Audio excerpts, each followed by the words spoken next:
American Colonization Society that started in 1816 had the idea that they would free some slaves and have them shipped out of the country. At first, well, they thought about the Western Territories or they thought about the West Indies, but mainly they were focused on shipping people to West Africa. And in fact, eventually they did begin a colony in Liberia. The colony of Liberia was started by the American Colonization Society people.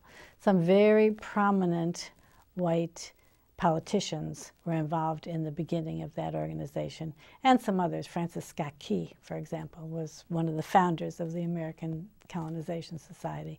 Now, they were very much the conservative branch of anti-slavery.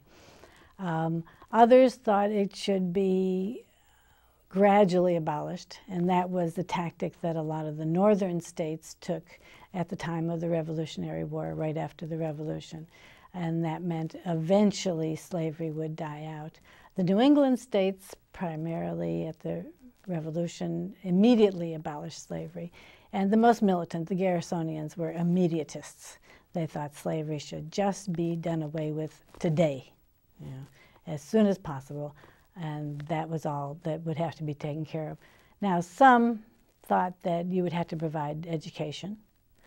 Others thought that it would be important to provide other kinds of aid. There was even one Southern planter, Robert Carter, who freed his slaves at the time of the Revolution, 500 slaves, and sent them to Ohio and provided education for them and housing. So he wasn't exactly anti-slavery, but I guess he was. He wasn't in part of the organized anti-slavery movement, but he certainly believed in freedom for slaves and thought that it was incompatible with the principles of the American Revolution.